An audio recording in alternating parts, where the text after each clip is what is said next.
Hello, good afternoon. Welcome back to my channel. I'm doing a reading of chapter 3 from my book, Strange Fire in a Vacuum. My name is Amanda, but I write under the pen name Penelope Gerstelfink. The third chapter is called A Literary Critical Approach to Understanding Mass Shooters. So one thing about me is that I didn't major in psychology. I have no degree in psychology whatsoever. I was an English major. Then later in life, I worked as a newspaper reporter and covered crime and court cases for a year. And then I later worked in the Virgin Islands where I did cover a lot of crime and court cases, although that at that paper we did not have beats. So um, I was considered general assignment, although I did a lot of investigative work, particularly around drug trafficking and public corruption. Um, so that might explain why I would take this particular detour into literature and film and mass media to help unpack the psychology of mass shooters. So this book is not meant to be prescriptive. It's going to be a little bit light on what do we do about the problem, because I felt that the mainstream coverage of mass shootings left a lot of deeper analysis out, and that we need to all come together and diagnose what is going wrong culturally, that we are, as a society, creating this many mass shooters. And we cannot attempt to solve a problem if we cannot agree on its causes. And so, with that in mind, I tackled the issue looking at who are mass shooters. And the overwhelming majority of mass shooters are men. And I discuss in chapter 2 how there are differences in our healthcare system as to who gets diagnosed and treated for mental illness and how they are diagnosed and treated, and that often depression and anxiety are not diagnosed in men as much as they are diagnosed and treated in women. Now, as a psychiatric survivor, I have a lot of issues with the broad use of psychiatric labels and the pushing of psychotropics into the population. I disagree with it, and if you have the time and want to check out more and see more of my views and critiques of our mental health care system, as well as hear my personal story, I would encourage you to go to the Rebel Wellness playlist on my channel. So one of the things about growing up and being the age that I was, when mass shootings became a real issue, I was a fully grown adult woman, and I was a child. I was born in the 80s and grew up in the 90s, and I was educated in our higher educational system. I went to college and graduated in 2005. I would say that one of the things that has happened in my lifetime is that women have been encouraged in educational settings and through popular culture to examine femininity as a construct and to analyze and unpack that, because we have been told that we are operating from the non-dominant perspective, that historically we're part of a marginalized or oppressed group, and maybe these constructs of femininity have been used against us or were used against women in the past to subjugate them. So Now I know that there is a lot more discussion about masculinity since in recent years political discourse has basically um, put the spotlight on men and their behavior, right? So, and then there has been backlash to that. And I feel that this is actually, on the one hand, a terribly volatile situation because of the backlash, and also because it is occurring in a context of overall economic volatility and displacement and devaluing of the American laborer. On the other hand, I felt like it was long overdue that men were afforded more opportunity to intellectualize what it means to be a man. And I just can't help but see how this has grown out of public panic and moral panic around violence, around gun violence, around sexual assault.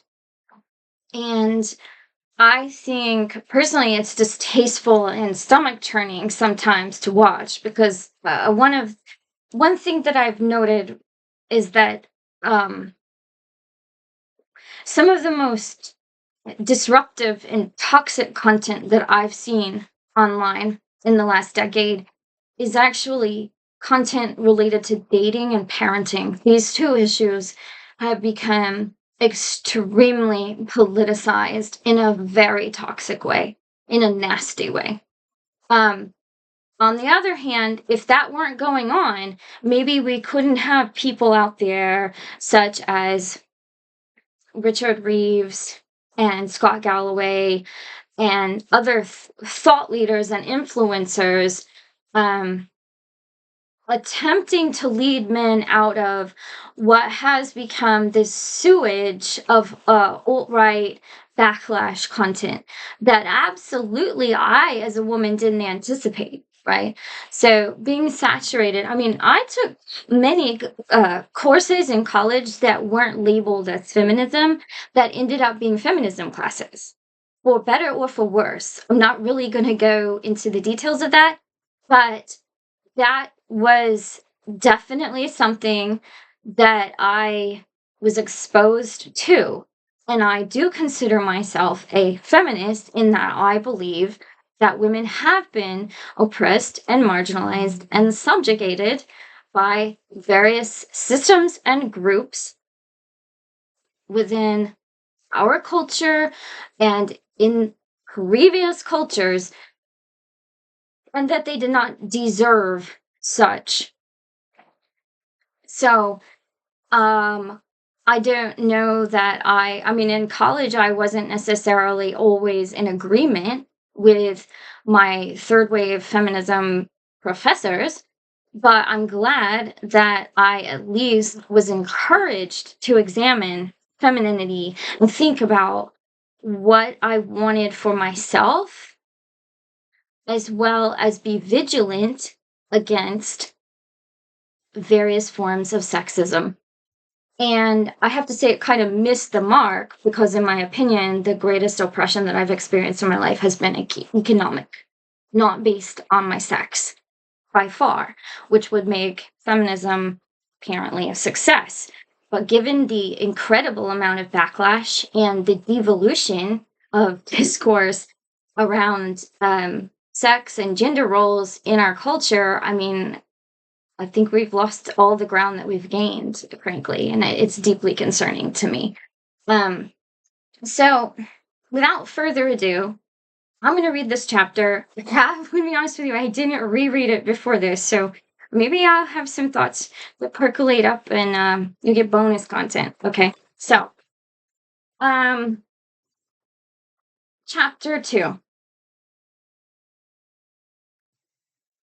Mass shooters are men. No, wait, it's chapter 2. We already know. All right. Chapter 3.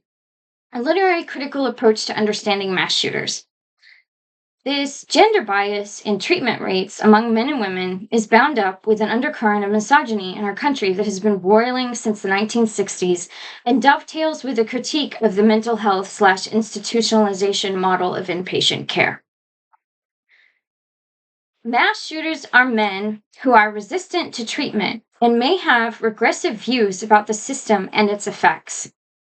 They may see all therapy as tantamount to institutionalization or inpatient care, a view which is patently outdated and inaccurate, but also perpetuated by mass media.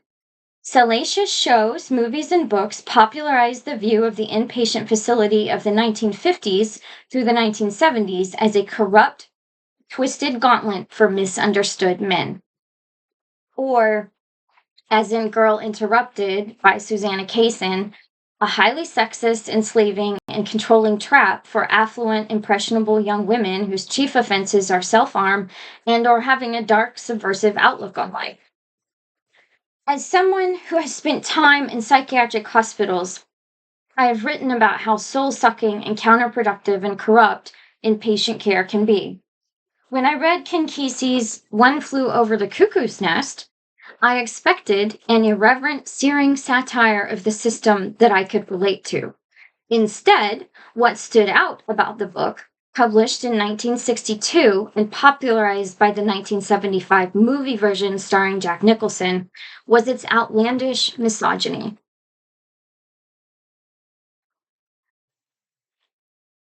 The mental hospital in this novel is not just a twisted microcosm where the powerful prey on the weak and invalidate them with drugs and the circular illogic of diagnoses.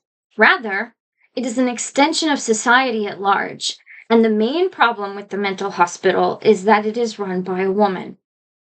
All the women in this book are either whores or flat, ineffectual, distant, and materialistic wives, or dominatrices, or simple-minded subordinates to the head dominatrix, Nurse Ratched. Such stereotypes comprise the entire palette of female characters in this book. To call the women in One Flew Over the Cuckoo's Nest one-dimensional is an understatement. All the men in the book are fighting for their virility. They are all victims of Ratched and of society at large. A sociopath sentenced to his time on the ward for the statutory rape of a 15-year-old girl, the protagonist, a man named Randall Patrick McMurphy, ignites the men on the ward like a cult leader, becoming a guru for their resurrection of male pride. Even his treating physicians are seduced and entranced by his charms. This book is ridiculous. It is not only hyperbolic and grotesque in its depiction of society, but it mounts an argument against the rising tide of feminist politics with which it was concurrent. It is obviously and ungenerously a reaction to and an exaggeration of feminist momentum. Its only saving grace is that Kesey offers us a voluntarily mute Native American as narrator. This seems a device concocted by Kesey to create distance between the psychopathic, charming, witty McMurphy and McMurphy's central message, which is that the entire design of society is nothing more than the curtailment of his fulfillment and desires as a misfit strongman, a false, deluded Ubermensch. Time and again, the narrator, Chief Bromden, frames McMurphy as a savior figure, someone who will deliver the men from the sadistic, cold, dehumanizing machinations of the big nurse. Quote, it's from the book. I still had my own notions how McMurphy was a giant come out of the sky to save us from the combine that was networking the land with copper wire and crystal. How he was too big to be bothered with something as measly as money, unquote. The savior come out of the sky and save us from all of our problems with money. What does that sound like to you guys? All right, in recent times. Interestingly, much of Bromden's interior descriptions of the ward and the world outside the ward emphasize machinery. Technology reduces men to quivering animals or fodder for this combine, which seems to be Bromden's metonymic device for the whole of the post industrial world. His description of witnessing McMurphy undergo electric shock therapy emphasizes with parodic and grotesque language the factory line, mechanical precision of the procedure. McMurphy has been ordered to undergo the procedure because of his defiance of Nurse Ratched, who tells him that he can avoid it by expressing remorse for his hijinks on the ward. After he refuses, he makes caustic jokes alluding to the crucifixion and likening himself to a Christ figure as they prep him for the shocks. And this is a passage from the book. Twist some dials, and the machine trembles. Two robot arms pick up soldering irons and hunch down on him. He gives me the wink and speaks to me, muffled, tells me something, says something to me around that rubber hose, just as those irons get close enough to the silver on his temples. Light arcs across, stiffens him, bridges him up off the table till nothing is down but his wrists and ankles, and out around that crimped black rubber hose that sound like whee! And he's frosted over completely with sparks. And out the windows the sparrows drop smoking off the wire. Unquote. The villain of the novel is Nurse Ratched, with her sinister female authority. But her rival for that role is technology itself. Finally, after a long power struggle in which McMurphy uses his charisma to lead other men in acts of revolt against the tyrannical, rule-obsessed Ratched, he resorts to brute force, physically attacking her and ripping her uniform down to expose her breasts. Again, the misogyny of the act is strangely drowned out in the narrator's framing of the act as a last-ditch salvific effort on behalf of McMurphy, the liberator. Just grab him by the pussy. Okay, I had to throw that in there. Bromden sees McMurphy gearing up for the attack and thinks to stop him, but doesn't, concluding, quote, "We couldn't stop him because we were the ones making him do it. It wasn't the nurse that was forcing him. It was our need that was making him push himself slowly up from sitting, his big hands driving down on the leather chair arms, pushing him up, rising and standing, like one of those moving picture zombies, obeying orders beamed at him from 40 Websters." In his description of the attack, Bromden frames McMurphy as a hyper-masculine martyr figure. He pushes his cap up, quote, like it was a 10-gallon Stetson, slow mechanical gestures, and when he walked across the floor, you could hear the iron in his bare heels ring sparks out of the tile, unquote. McMurphy is driven to futile outrage because he is so much acting on behalf of the emasculated and repressed male population of the ward that he is not even in control of his own urges anymore. He is a vessel and a symbol. According to Bromden, McMurphy's attack on Nurse Ratched is inevitable, natural, maybe even just, a last stab at evening the playing field in this humiliating, sterile, mechanized environment of captivity. He graphically describes the attack, then takes pains to make us understand that McMurphy's actions are a sacrifice of sorts. Think about it. The sexual assault is actually it is a sacrifice inflicted on the perpetrator. Bromden's tone is obviously reverential toward McMurphy, who almost strangles Nurse Ratched to death.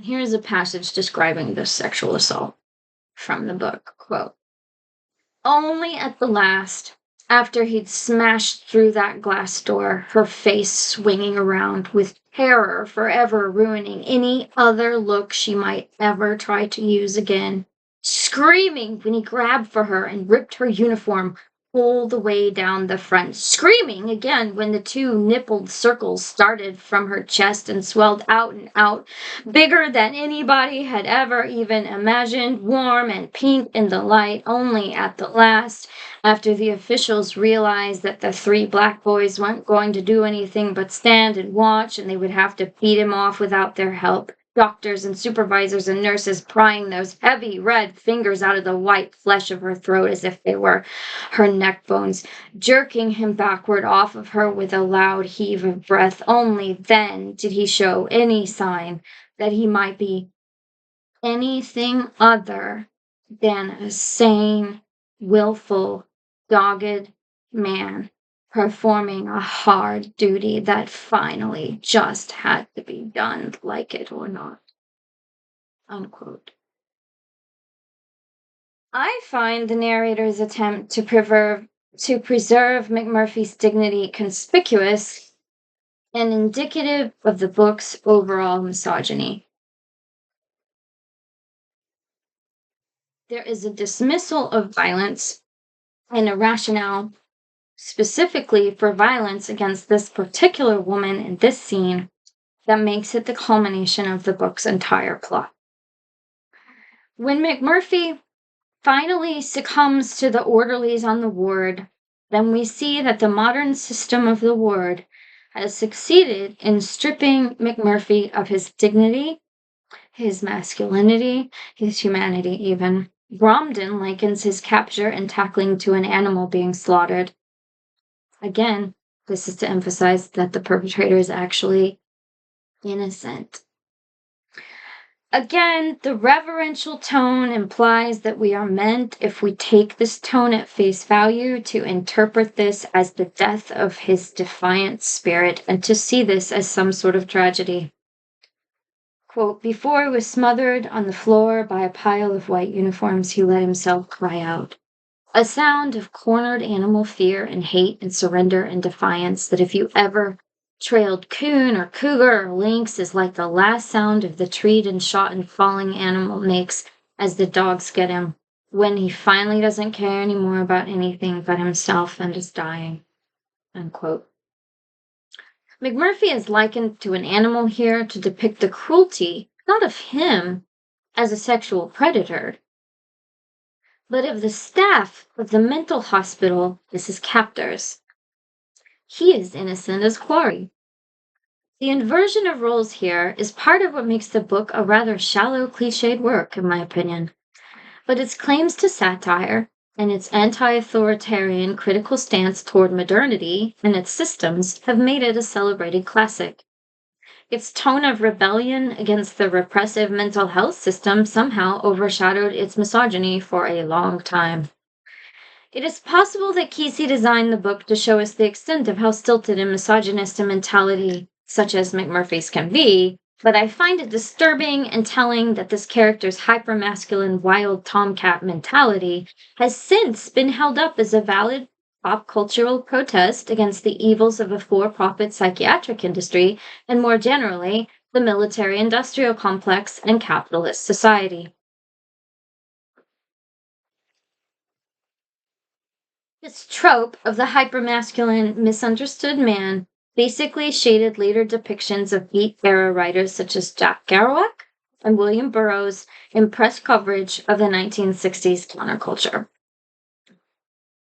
One Flew Over the Cuckoo's Nest is still widely considered a classic of modern American literature.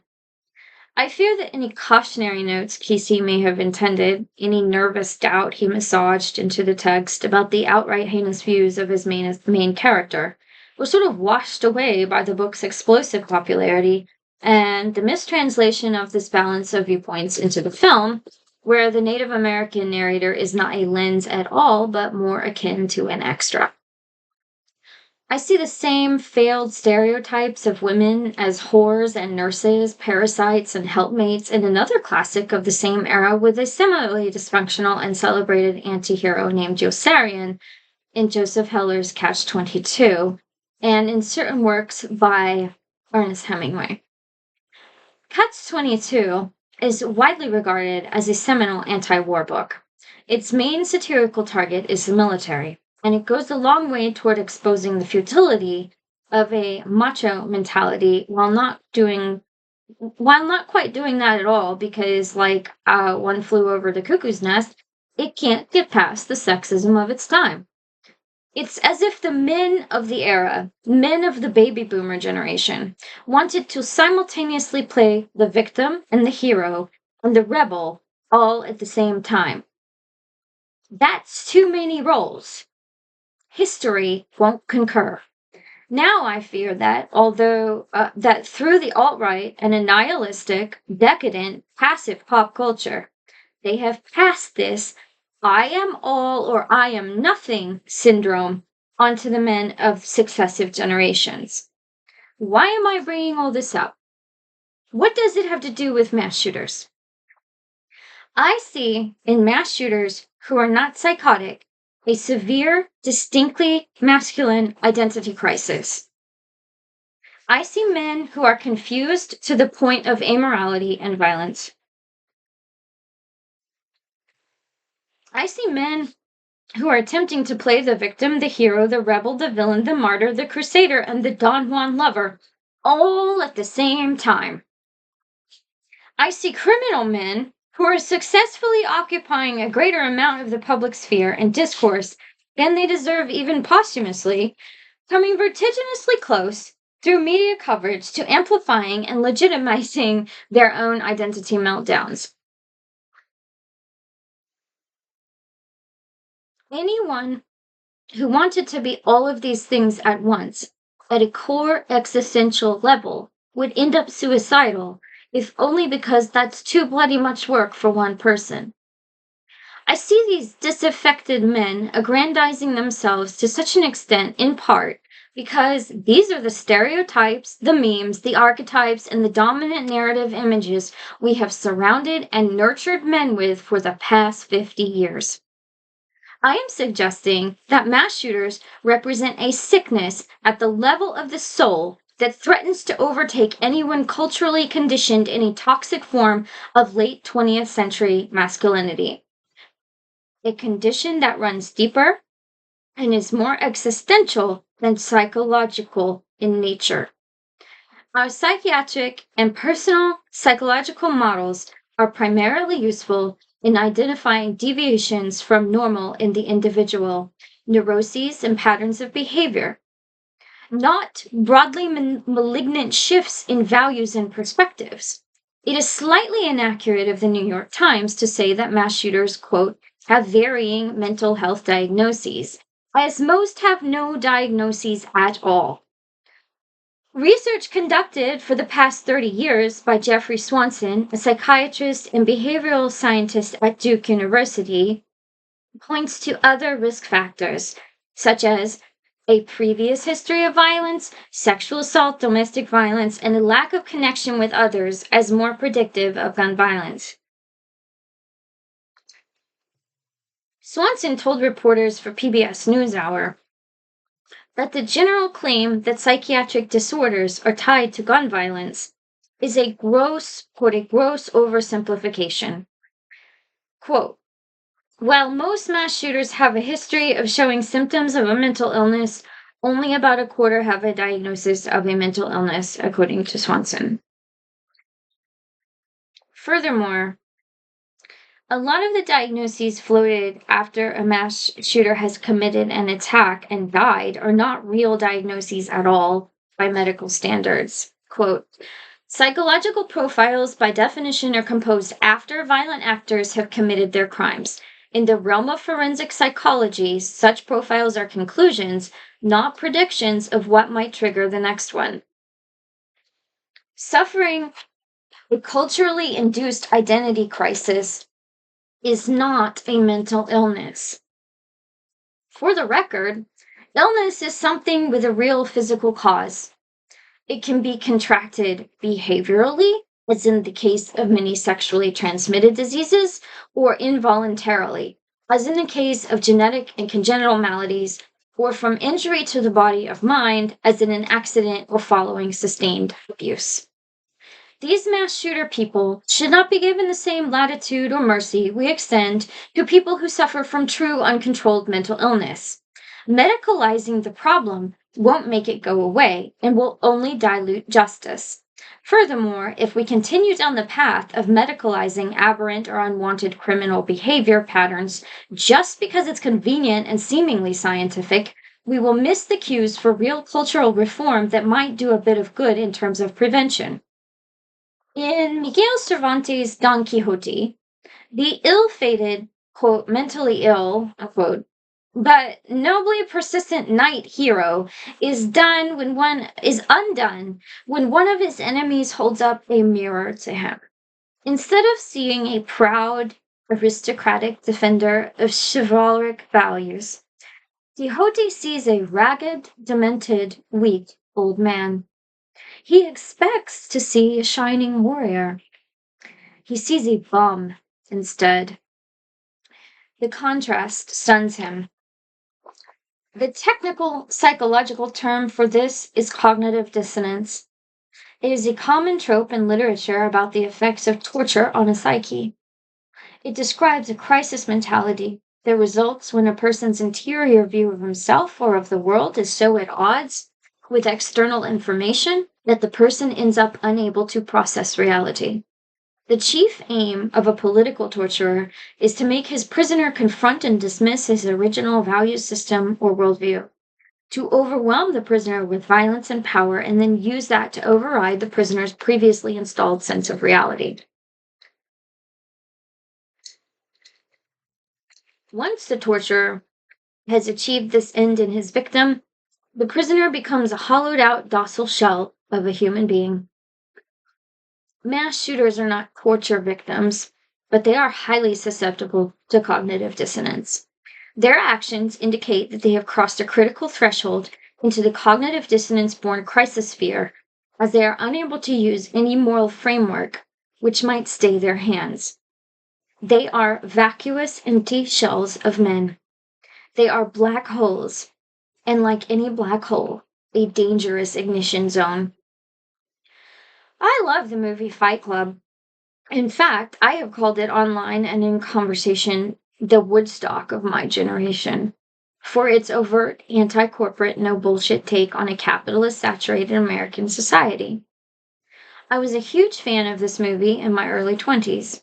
Then I read the book, where the continuation of Kesey's anti-feminist reactionary male politics could not be more obvious and makes Chuck Palahniuk's narrative fall flat.